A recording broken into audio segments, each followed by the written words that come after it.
And it's time to move in.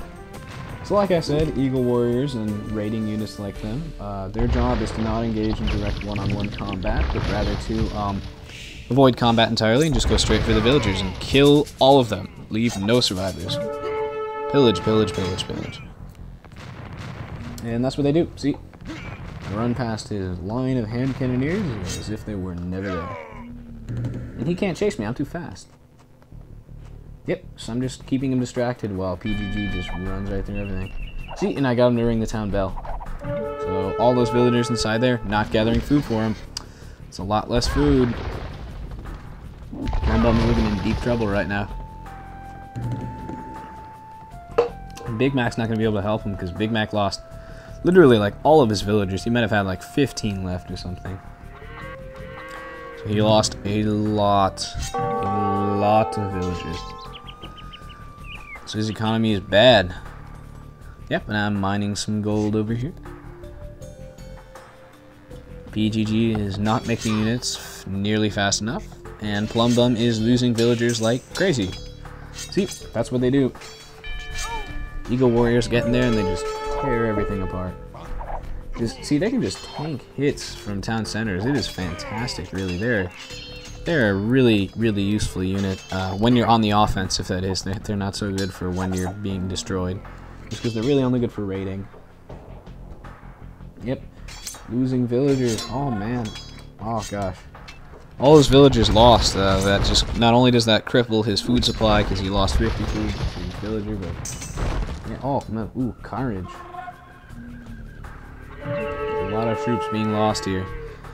A lot of troops being lost on both sides, and a lot of villagers gone. Plumbum's economy not looking very good right now. This game's been going on for a long time. About to hit the 50-minute mark. Yeah, geez. Ooh. You know, in the future, if you guys don't mind, it would probably make my video production faster if I cut out, like, the early parts, where, like, economies and stuff were building up, because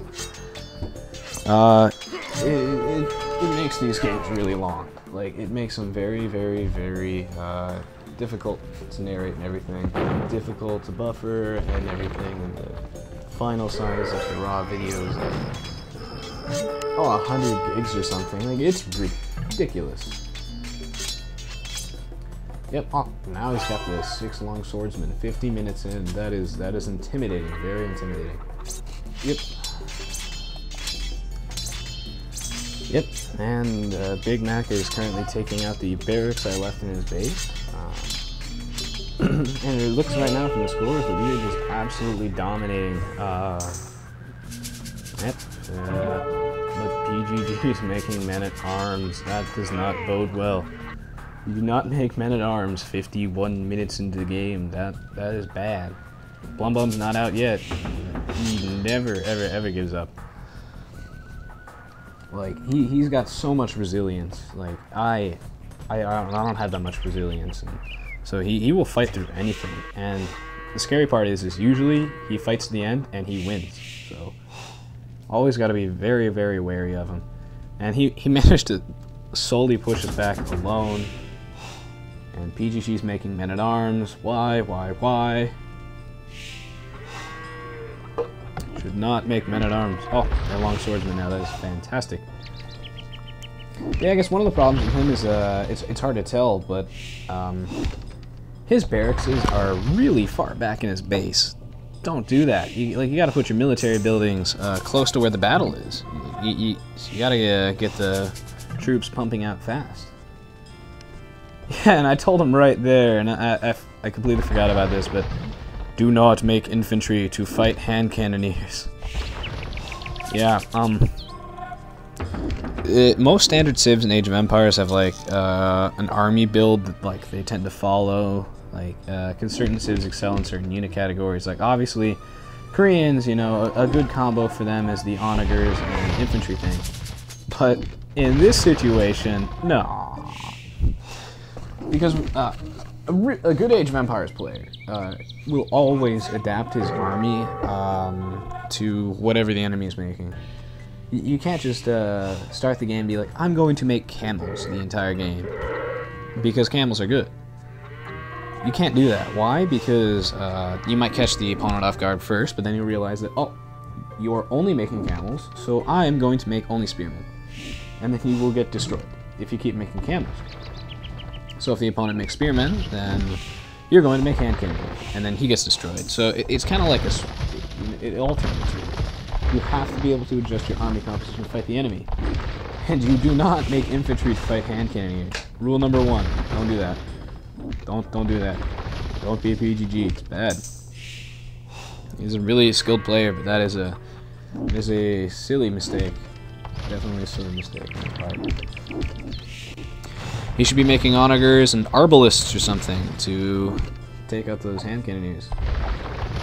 Yeah, now, a sign of weakness is always making skirmishers, and I knew that we were winning the moment that I saw that Plumbum was making skirmishers. So I was like, yeah, okay, we've got this in back. Like I've said in my previous videos, skirmishers are a sign of weakness. Okay, like, early in the game, they're obviously a rushing type unit, but if they make up the bulk of your army, it's a sign of weakness. Skirmishers do not effectively counter anything really better than anything else. You know, if the other guy's making mass archers, onagers will handle the archers better than skirmishers. Skirmishers cost almost nothing, so seeing them in your opponent's army almost always means that he's running out of gold. And that is great. That is always really good, because gold is super important. And when you run out of it, you gotta get crafty. You can't just waste gold willy-nilly. So 9 out of 10 times it's a sign of weakness. So always look out for that. But hey, it doesn't always have to be. Obviously, there can be multiple uses. So, no worries. Yeah. Still making champions, man, to fight the ranged units. Oh, you don't do that. Like, oh, that's not gonna be good. Yeah, and the trademark Frank Paladin's coming out. He's looking nasty. I'm not able to help PGG right now, so he's gonna have to deal with the 2v1 while I try and penetrate Big Mac's defensive. Yeah, I said it was coming because I realized that he didn't know what he's doing right now. You don't make infantry to fight paladins and hand cannoneers. I mean, halberdiers can kind of come in handy, but he's making champions. And he's only making champions because it's like that whole skirmisher thing, you know. He's trying to show off that I am a wealthy player right now. I can afford to make champions, therefore I will. That's the wrong mindset. Just because you can afford to make something, don't do it. And for all I know, Plumbum could have a million gold right now. And he's just making skirmishers to give us the false impression that he's broke. So, yeah. And Big Mac is sending in the couple long swordsmen every now and then. See, that early attack that I made on him, like 20 minutes ago into the game, that just, he's been out of the game for so long.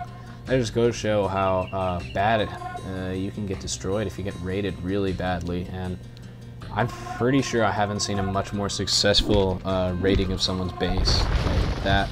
Ooh, that trebuchet just got what was coming. Yep.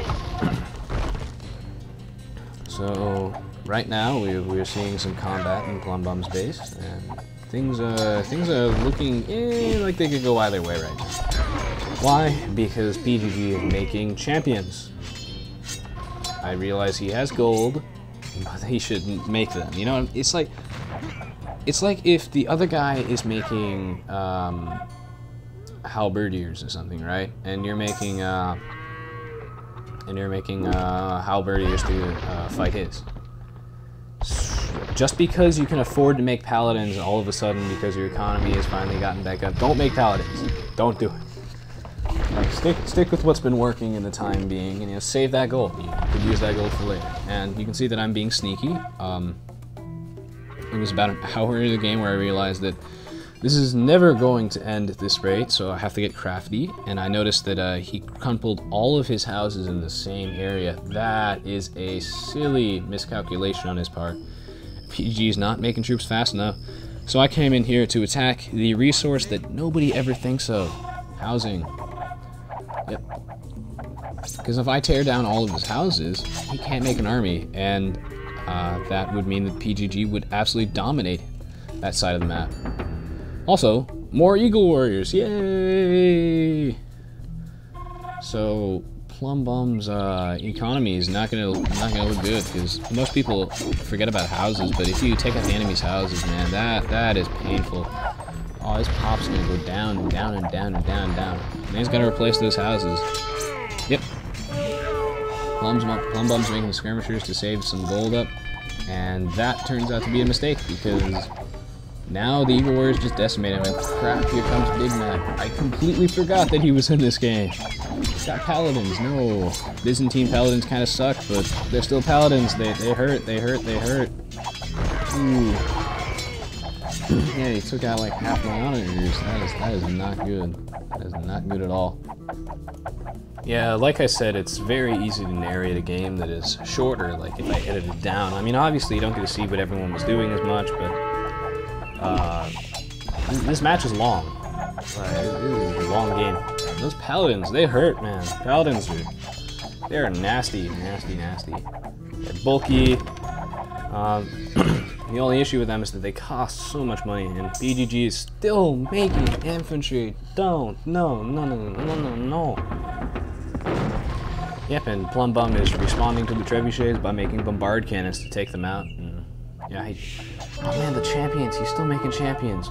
Why? Like, when you think about it, he's making champions to fight against paladins and hand cannoneers. The champions don't beat either of them, so his army composition is a little questionable right now. So, my rating down the middle lane is not doing as well as I wanted it to. I definitely took out a lot of houses, and I made Plum Bum's base a lot less prettier than it was before, but it wasn't really as successful as I thought it was. Looking back at this, I really should have come from PGG's side and assisted him right there. Yeah, because at this point in the game, I thought that PGG could still win his side and that I could push down the middle lane. And I'm trying. I was trying really hard. And, oh, if you look at my gold count, what does that mean? Yep, and if you look at my resources, you can see that I'm low on gold. So what does that mean? I should have made more trade cards. Actually, I don't think I had that many trade cards. I really should have made a lot more. And yeah, I'm really putting the pressure down the middle path right now, but I don't know if I'm putting enough pressure on. Like, I'm pumping out the units like crazy right now, but apparently PGG is still struggling. I am surprised that Plum Bum and Big Mac can still manage to put so much pressure on PGG's side when I'm just eating their trade, like, right now. Like, pushing down the middle I thought it was such a good idea, though, because not only can I take out all of Plum Bum's houses, but I can also effectively interrupt their trade. And I figured that PGG is obviously getting his butt whooped right now because he's being silly and making champions. Now he's making halberdiers finally, but even so, that might not be the correct way to handle the situation. But I mean, I figured that he would start winning the moment that that Plum Bum ran out of gold. Then, you know, PGG will obviously take that. But apparently, PGG was making his troops a little slowly, and Plum Bum was just being too darn good. So yeah, I was putting on a massive amount of economic pressure on them right now, and you know, their trade's not looking so good. Like, yeah, and Big Mac, I just knocked Big Mac out of the picture, so now it's just PGG versus a starved Plum Bum with no trade. He has trade, and Plum Bum has like very few villagers left. I've taken out almost half his lumberjacks, and yet PGG is starting to lose his front. That is not good. So looking back on this, obviously I should have called off my attack in the middle and backed PGG up on his side, because he definitely needed it. And if I was thinking a little more conventional, because this game was dragging on, so I thought that I should play a little unconventionally and try and win it quicker, but it didn't work so well, because that attack was not nearly as effective as I wanted it to be. And yeah, we can see that Plum Bum, he's moving in. These are some really long battles. Yeah, these two have been going at it for a long time.